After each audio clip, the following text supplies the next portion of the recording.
प्रिय मित्रों, मेरा प्रेम से भरा हुआ नमस्कार स्वीकार करें।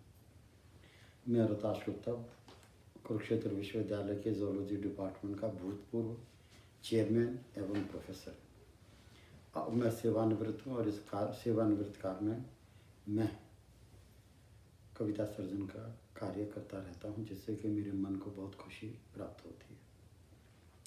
जैसे कि हम आजकल कर रहे हैं, अब इस समय हम भारतवर्ष के बंगाल के चिटगांव नामक स्थान में, जहाँ अगर देखा जाए तो मैं ये कहूँ कि महासंग्रामियों की, महाबलिदानियों की एक फैक्ट्री थी।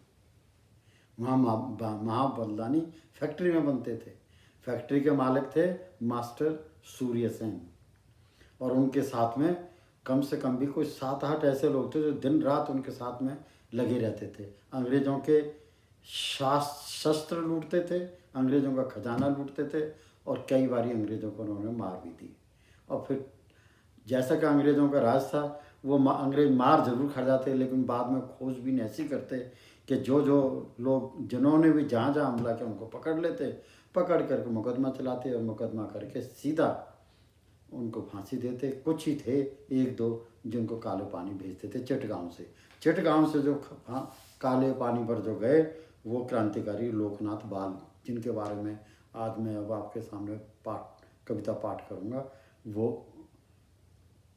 वो अंडमान की काली जेल में गए और वहीं काली जेल में ही वहीं बूढ़े हो गए। 1946 में आज़ादी से 1 साल पहले रिहा हुए।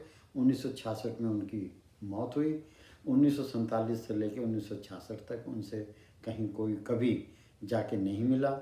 इतने सारे पद थे, या उनसे कोई सलाह ले, मशवरा ले, ऐसा भी कुछ नहीं हुआ। कभी उन्हें कोई पद नहीं मिला। 1966 में बेनामी और गुमनामी के दौर में अपनी दुनिया को छोड़कर चले गए। दुख की बात यह है कि इस परिवार में 2 भाई, एक तो खुद थे क्रांतिकारी लोकनाथ बाल, और दूसरे इनके भाई थे छोटे भाई हरि गोपाल।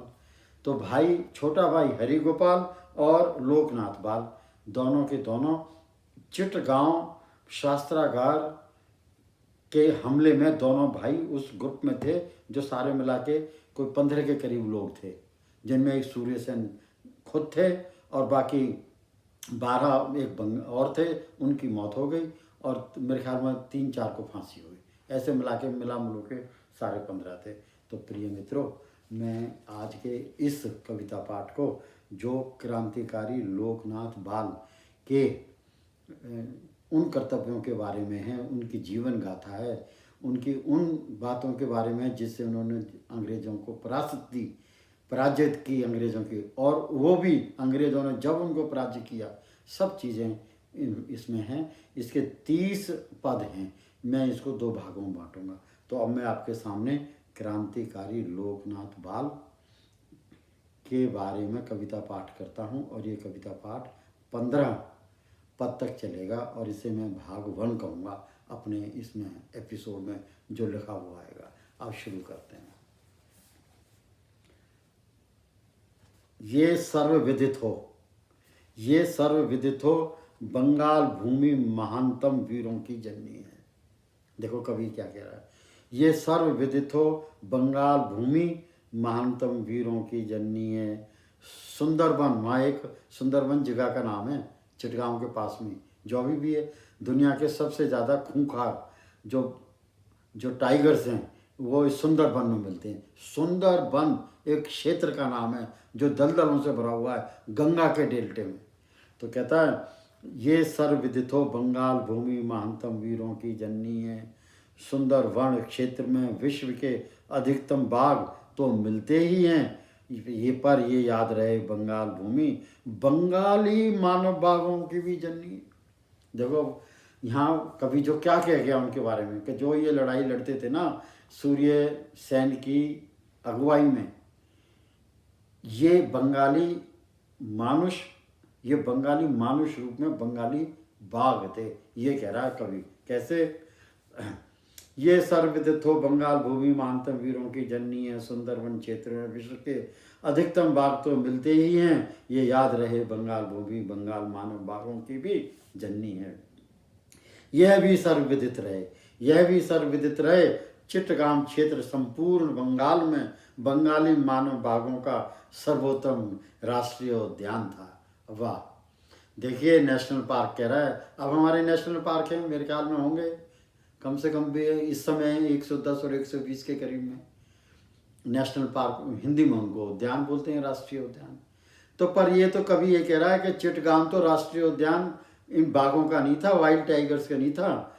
चिट्टगांव जो है वो जो नेशनल पार्क था वो था महाबलिदानियों का, जो भारत माता की गुलामी की जंजीरों को अपनी शहादत से तोड़ते थे। मैं फिर पढ़ूंगा इसको। ये भी सर्वविदित रहे, चिट्टगांव क्षेत्र संपूर्ण बंगाल में बंगाली मानव बाघों का सर्वोत्तम राष्ट्रीय उद्यान था। तारकेश्वरी दस्तीदार गणेश घोष, तारकेश्वर दस्तीदार गणेश घोष हुए, यहीं पैदा हुए मास्टर दादा सूर्य सेन महान था। बंगाल का सौभाग्य है, चिट्टगांव का सौभाग्य है, यहीं एक और क्रांतिकारी बेमिसाल वीर शिरोमणि लोकनाथ बाल हुए। सदगुरु श्री सूर्य सेन मास्टर दाबी, सदगुरु श्री सूर्य सेन मास्टर दाबी अभिमान से हर्षित हो जाते होंगे उन दिनों।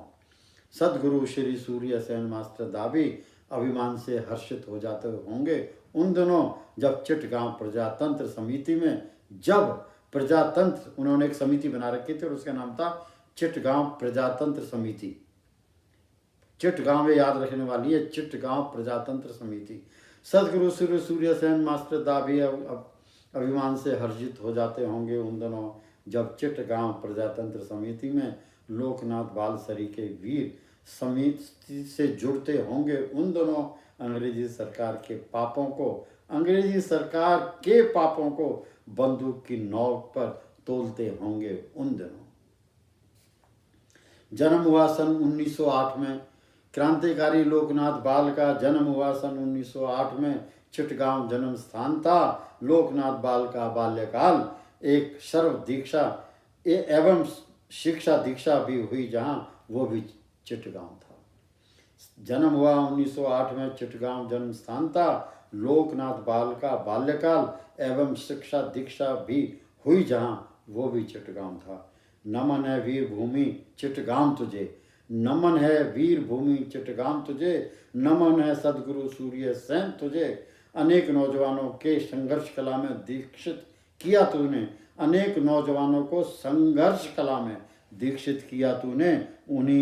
उन्हीं में से हमारा बंगाली बाघ लोकनाथ बाल था। अब 7वां पद है। लोकनाथ ने अंग्रेजी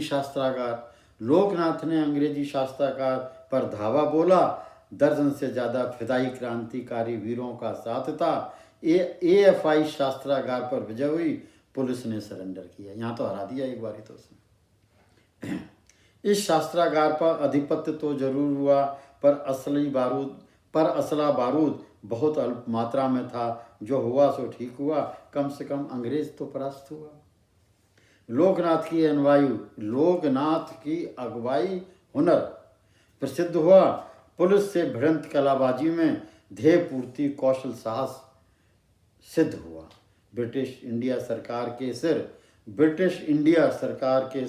वीर लोकनाथ के शौर्य का भय, ब्रिटिश इंडिया सरकार के सिर वीर लोकनाथ के शौर्य का भय भूत बन गया, बैरी बन गया, और इस भूत के साए में बंगाली बाघ लोकनाथ सर्वदृष्टि गोचर हो गया।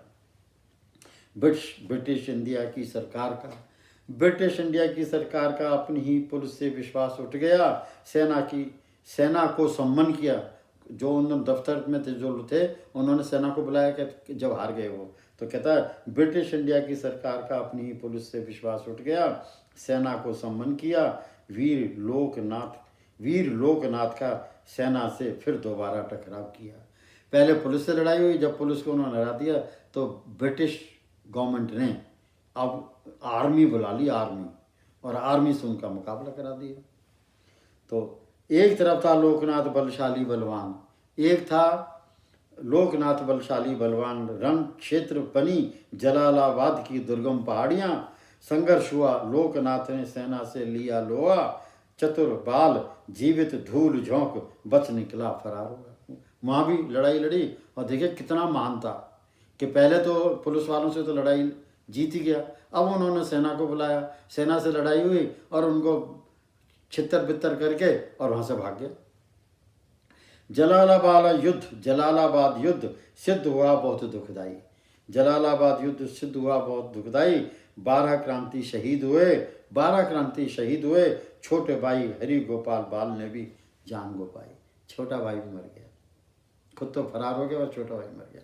कैसा परिवार था देखियो, दो भाई, 15 लोग लड़ाई लड़ रहे हैं और 2 भाई जवान भाई लड़ाई लड़ रहे हैं उन दोनों में। न ही जलालाबाद पहाड़ियों पर कब्जा हो सका, न ही गिरफ्तारी से बच सके, जेल में ठूसा गया। सरकारी अभियान का प्रयोजन भारी पड़ा, दुखदाई हुआ। जलालाबाद अशुभ घटनाक्रम से लोकनाथ बच निकले सफल सुरक्षित। फ्रेंच उपनिवेश चंद्रनगर में जा छिपे, दुर्भाग्य यहाँ भी चला आया दुश्मन अंग्रेज, यहीं लोकनाथ गिरफ्तार हुआ। ये अब मैं अंतिम पढ़ रहा हूँ, 16वां है। ब्रिटिश इंडिया सरकार ने सिर्फ एक रिवाज मानिंद मुकदमा दायर किया, फरेबी इल्जाम लगाकर लोकनाथ को बुरी तरह फंसाया। अदालत में जरेबाजी खत्म हुई, आजीवन कारावास का दंड सुनाया। प्रिय मित्रों, मैं ये जो काव्य पाठ है क्रांतिकारी लोकनाथ बाल के 16 पद पढ़ने के बाद में मैं भाग 1 को यहीं पूर्ण विराम देता हूँ और तुरंत सत्र में उससे फिर दोबारा शुभारंभ करता हूँ। धन्यवाद।